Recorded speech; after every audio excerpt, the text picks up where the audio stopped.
Good morning, everyone. And this week we're studying the portion of Haazinu, one before the last Shabbat that we read from the Torah, our weekly portion. And today we study from the book called Selections from Likutei Sichos, the third talk of the Rebbe.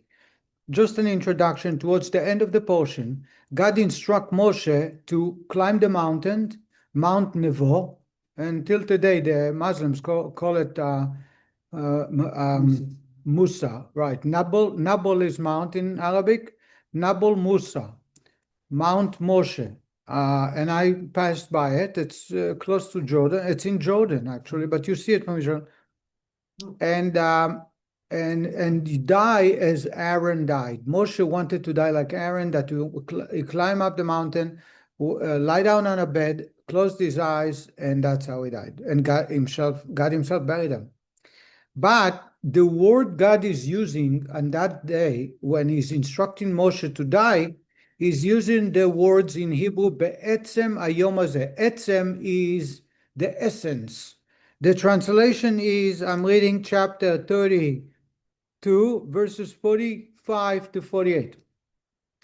God spoke to Moshe on that very day, and that very day is superfluous, saying, climb up to Averite mountain here at Mount Nevo, which is in the land of Moab, that is facing Jericho, and see the land of Canaan, which I have given to the children of Israel as a possession. Then die on that mountain upon which you are climbing, and be gathered to your people, just as your brother Aaron died on the double mountain and was gathered to his people. So this is the instruction on that very day. The word be'etzem. Etzem also in Hebrew is bone, because the essence of a human is its bones. But in bone. But at another different meaning, etzem is the essence. The essence of anything is etzem. Okay? So, like you have the light coming of a candle. The essence of the candle, of the flame of the light, is called etzem aner, for example. Okay? So God says to him on the very, what is the word translation? On that very day, Rashi stops at the word be'etzem, very, and Rashi says that there are two other places the same expressions is said, and Rashi explains each one of the three. The first time is when God instructed Noah to enter the ark. So he said to Moshe, God spoke to Moshe, בעצם היום הזה, in that very day, enter into the ark. Rashi said the reason is the middle of the day, that very day meaning the essence of the day, which is the middle, because the people at the time said to Noah that you think you're going to be spared the flood if there is a flood? We will not let you enter. We're going to bring hatchets and axe and destroy the ark. And God says, sure, let's try it. See if you can do it. Let's see who can stop. And therefore, you're not going to enter in the middle of the night or at sunrise when nobody's around, in the middle of the day. And God surrounded the teva with wild animals, and anyone tried to come closer, they devoured. Right? That's the first time. The second time is when the Jewish people come out of Egypt. It says, בעצם היום הזה יצאו צבאות ישראל מארץ מצרים. In the essence of that day. What time they left Egypt? Anybody knows? In the middle of the day, at noon. Was it midnight? No, at midnight, they were chasing the Jewish people to leave. And Moshe said, we have time, no rush. And therefore, they waited until midday, until midnight. Says Rashi here that the Egyptians heard that the Jewish people are coming out because of the Paschal offering. They slaughtered the sheep, and they were told that God is coming to take them. And the Egyptians said, what, you think God is going to let you? We are going to gather swords and different defense weapons, and we're going to kill you, but not let you leave Egypt. So God says, you know what? Let's see if you can do it. And God waited for the middle of the day, not running away like thieves, but in the middle of the day, you will be exited, and let's see if someone can stop you. And Pharaoh assigned guards to protect the Jewish people and not allow anyone to hurt them. But it's done in the בעצם היום הזה. Here is the third one. I'm getting to the third one. The third one is here. God says to Moshe, go up to the mountain in the middle of the day. The Jewish people said, a man that saved us from the split of the sea, gave us the manna, gave us the quail, and spared us and bringing us to the Holy Land, he's going to live. We're not going to let him. And therefore, we're going to hold him and not let him die. And God says, בעצם היום הזה, in the essence of the day, I want you to climb the mountain. And Rashi says, bechulu, etc. Meaning, you should figure it out that God is expressing the same as he did by the other two. Is that clear? Mm-hmm. I want to address only direct questions because there's so much here. I had read them somewhere, or maybe that means not a second later, right at this moment when we leave. All right, I'm not sure. There's no cushion for time. There's It means exactly now. Okay, could be. This is Bachatzot Laila, when the firstborn killed was at midnight. Living was be'etzem at the essence of the day, meaning at midday. I never heard, this is the first time, I may be wrong, that it's an exact time. So do we remember all the other two times? The Rebbe comes in with an array of questions. Some of them, he makes major questions. Some of them, he's just mentioning, by the way. I do feel that each one of them is worth discussing. I'll try to concentrate on the points. First question, the Rebbe says, I don't understand. The other two, Noah and Egypt, they can stop. They can hold the Jews from living. They can kill them. Noah, they can destroy the ark. They can kill Noah. How do you stop someone from dying? They said, we will not let him. How do you stop him? You can't. Number one. Number two. Why Rashi is bringing the other two? We understand that the very essence, the word be'etzem, the very essence of the day, is superfluous, demands some explanation. So you can say, what's the reason? But why you bring in that there are two other times? The fact that you bring in two other times, it means it's very difficult to explain this time. Not only that, says Rebbe, look at the other times. Rashi does not bring other places. By Noah, Rashi says clearly, the people said we will stop Noah, prevent Noah from entering the ark, and God says, let's see, I'll do it in the middle of the day in front of all of you. By Egypt, the same thing. Egyptians said, we're not going to let you, we're going to kill you. God said, let's see. Rashi does not bring the other cases. Here, Rashi deemed it necessary to bring the other two cases. For what reason? Number three. In the other two places, it doesn't say why Rashi does not say why they wanted to stop. By Noah, it says that they said, we're not going to let him in. By Egypt, they told the Jews, you're not going to go out. There is no reason. First, you know the reason. Second, it doesn't matter. Because the Jews did not work as slaves anymore for a year. They were free from labor. So since the plagues began, there was no more. The Jewish people were free at that time. Plague for a year? Plague for how long? A year, about 10 months. 1 week and 3 weeks to recover, another week and 3 weeks, most of them. So it's about a year. Now the question is, says the Rebbe, the question is, why Rashi deemed it necessary to give us a reason by Moshe that they didn't want them to leave? Rashi brings the quail, the manna, the well, taken out to Egypt, split in the sea. Who cares? They loved their leader, and therefore they didn't want to. Rashi had to bring us the reason. There must be a reason. Number 4. In the other two, there is an extra point, and that is, they said they're going to prevent Noah from entering the ark, but they also going to kill Noah, destroy the ark and kill Noah. By the Egyptians, they're going to prevent the Jews from living in Egypt, but they're going to kill the Jews. Here, Rashi does not say what they're going to do, only that they're not going to let Moshe die. But there is no extra activity and how they're going to do it. Number 5, and this is important later on, we'll see why.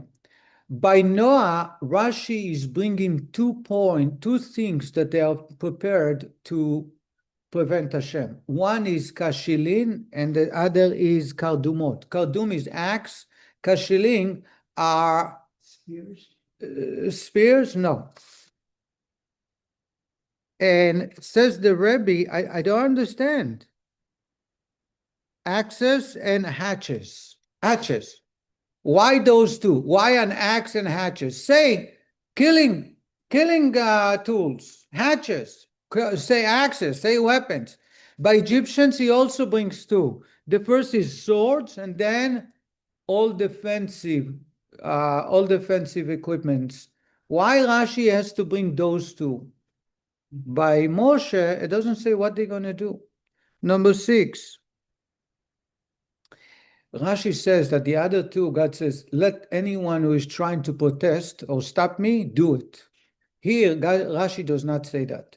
Rashi just say that God says in the essence of the day, because they said so, and Rashi says, v'chulu, etc., meaning it's something you should learn yourself, that God says, let's see if you can do it. But Rashi does not say that they said that. But just a logic, you could stop the other two because it was a physical act. You can't stop Moshe dying. I mean,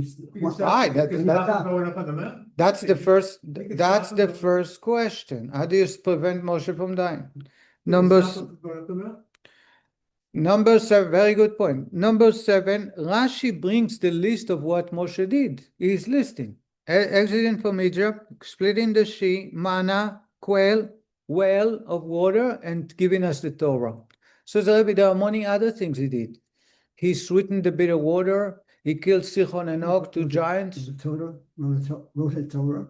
He gave the Torah. It's one of them. He also wrote on stone. Gave them extra Torah. There is many others. And Rashi says, if you look in the Sifri, the Medrash, the source for this, the Medrash says that he did for us many, many miracles. They do not list. Rashi bothers to list, and the way he lists is very selective about what he is listing. You understand all the questions? Why Rashi? Why Rashi bothers with the details, with giving us examples, and those examples are not all inclusive. They are very selective ones. Here's the explanation. Says the Rebbe, the first two, the early two, Noah and Egypt, they were wicked people and they tried to defy God. Here, these are the people who are about to enter the Holy Land. They are not the desert people. So it's very difficult to say that they disobey God, that they go against God. Therefore, the simple explanation, like the other places, Rashi does not bring the other two examples, because obviously they wanted to defy God. God says, let them do it. Let's see if they can do it. Here, on the other hand, it seems that they had a good footing in what they wanted to do. And therefore, why does God say in the middle of the day? That's why Rashi has to bring the two examples to show, even though they had the right, so to say, in their eye to do it, as we'll discover in a moment, still what they said was inappropriate because it's against God.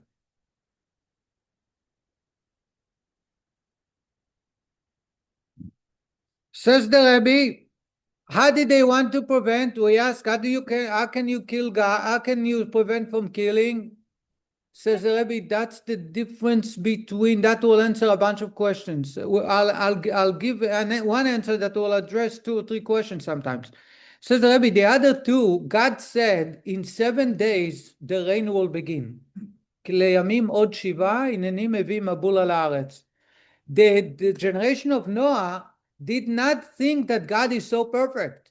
So 7 days might be 7.5 days, 7.25. Therefore, they did not sit and watch Noah at the exact 7th day. All they said is, as soon as the rain comes, we're going to knock off the ark. And that's what they tried to do.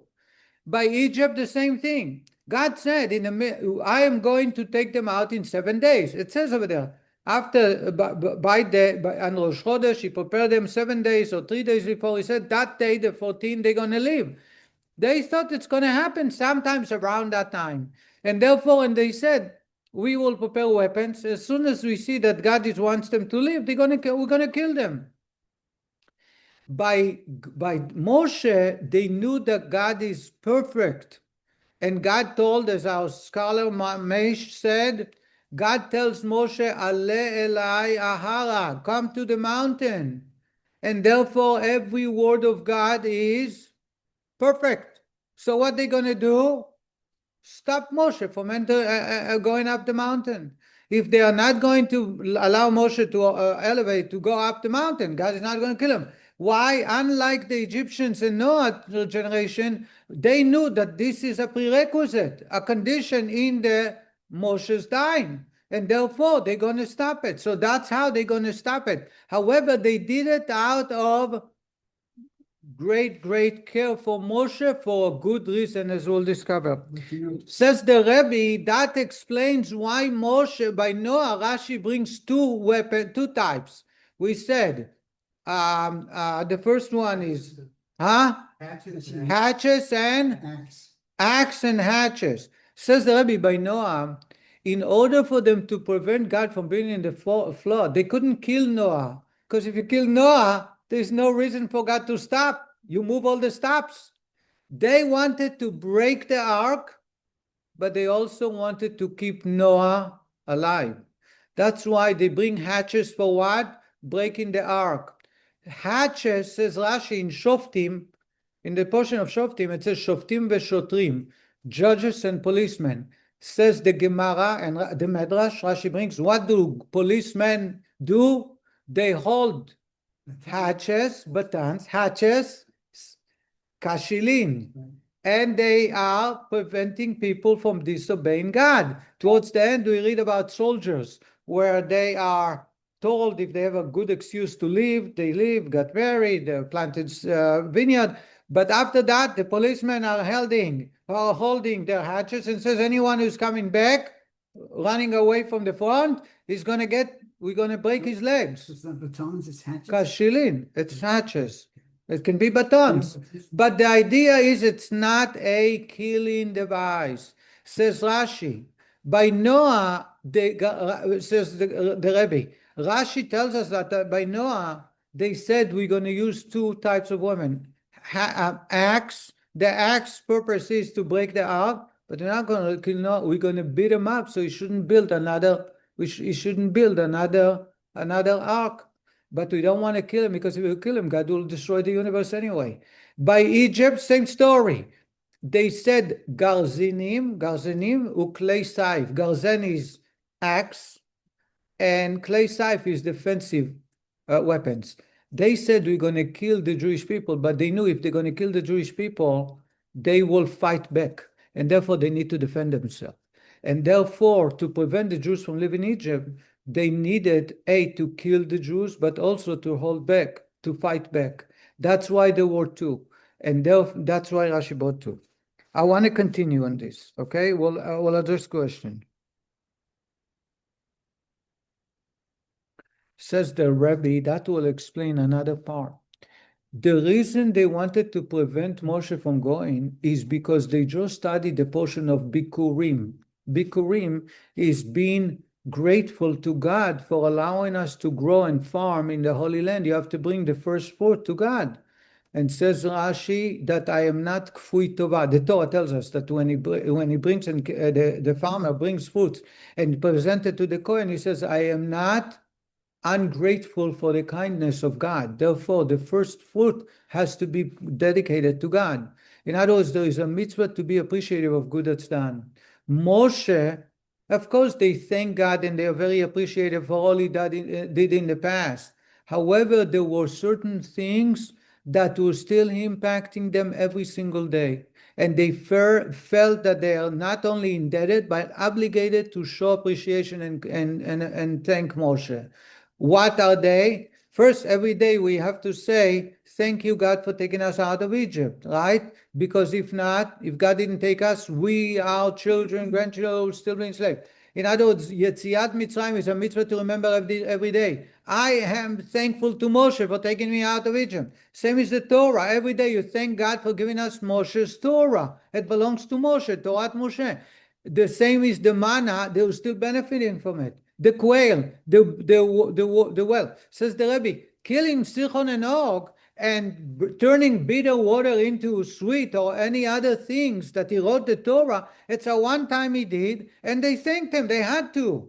but they came with a complaint. We have to be grateful and appreciative. It's a mitzvah in the Torah. There is a mitzvah in the Torah to be not to be a kfui tova, to be grateful when someone does good. He did for us this morning. I study his Torah and I say, thank you, God, for giving us the Torah. He took us out of Egypt every day.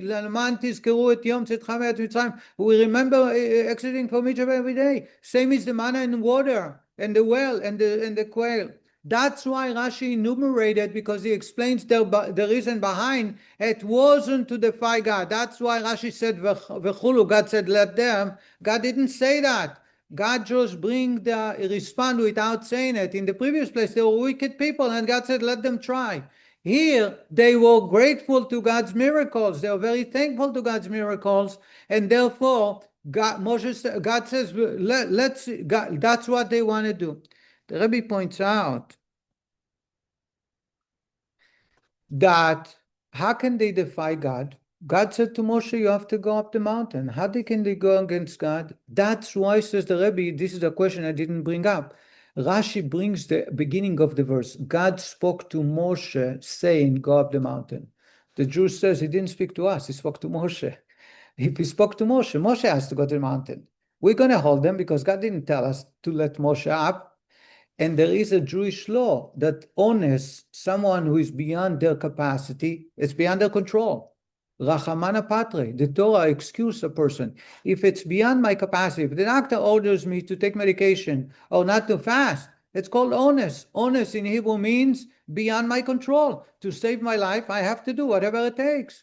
So if someone made me do something at a gunpoint, except the 3 cardinal sins, if someone asked me to violate Shabbat law, or someone asked me to hurt or to eat non-kosher at a gunpoint, honest, rachamana patre. If there is an honest, if it's beyond my control, the Torah allows me. It's a mitzvah to save my life. So the Jewish people who are going to tell Moshe, we are going to hold you back because God never commanded us about that. And you're going to turn to God and say, I can go to the mountain because you don't let me. If you don't let me, he will stay. That's why God did not speak in defiance and say to them, let's see if they're going to do it. And says the Rebbe, why did God not allow them? At the end of the day, they wanted to be grateful and thank Moshe for all he does to them every day. And they had a good way of doing it without defying God, unlike the other two. So, Rebbe, because as we all know, if Moshe would have entered the Holy Land, next time they will anger God, he will never let his wrath on the bricks and stones and the wood. Instead, he will destroy them. We know the Jewish people angered God. So instead of getting his wrath on the Jewish people, he did it on the building, on the temple. If Moshe would have entered, he would have built a holy temple. Sure. Anything he built lasted forever. And therefore, God would have no choice but to destroy Jewish people. So God was very kind to them by allowing Moshe to die. And there is one more point, says the Rebbe. In essence, says the Rebbe, in Pnimiyut, according to Kabbalah, they had the ability to prevent. They had the ability, except God was extra kind to them for not allowing their wish to be fulfilled because he knew the long-range outcome. It teaches us, we all have a Moshe in us. And every time God makes a decree, we have the ability to avert, to turn to God and say, we deserve better. If we are thankful to God for all that he does for us, even things that look bad, not good, the opposite of life is bad, at the same time, we need to know that the end result is always good, but we can turn to God, pray to God to ask and change. I hope I covered everything. Harry, you have any comments or questions? I know you have a lot, but there was so much to cover. In all 3 instances, in Noah, in the Egypt, and all 3, even the Goyim realized that there was a God. Otherwise, they wouldn't have gone against him. Right. But in the last one, they were going against God because they didn't want Moshe to go up. I know you said. So I don't necessarily agree with that because they had their gods too, except that they thought there is a God for Noah, and they have their own gods, and their gods be stronger than the God of Noah. In those days, they didn't have a mindset of a Jew that there is only one God, monotheism. In those days, they used to have many gods for different things, and the gods were always fighting in them. That's how they explain the conquering of one nation from the other. So I'm not necessarily that they believed in God. Rabban had 120 years. They just turn to Noah and say, "You God is going to bring a flood and save you. We're going to do it against you, God." Sure. So again, just to summarize very clear, the word "be'etzem" in the very day God says to Moshe, "Ascend a mountain and die there," the Jewish people said, "We're not going to do it because he did so much for us." Rashi brings the examples because those are benefits that they benefited that day, every day. And therefore they have to be grateful and thankful and do whatever they can to return a favor by asking them to stay alive. How do they prevent God's will? By holding Moshe, because God told Moshe to ascend the mountain, but not them, and they can do. And Moshe can say, "I'm sorry, I'm anus. I'm unable to do that." Just a minute.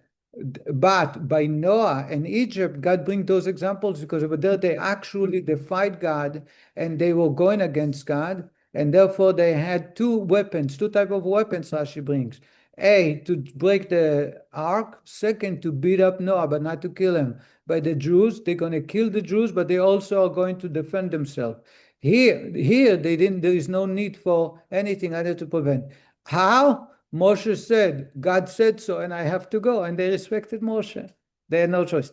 But at the end of the day, says the Rebbe, they had a good claim, and they pushed very hard. It could have been happening, except the outcome would be very devastating for the Jewish people. Sure. Good Shabbos and happy Sukkot, everybody. Thank you, Rabbi. So again, my question is,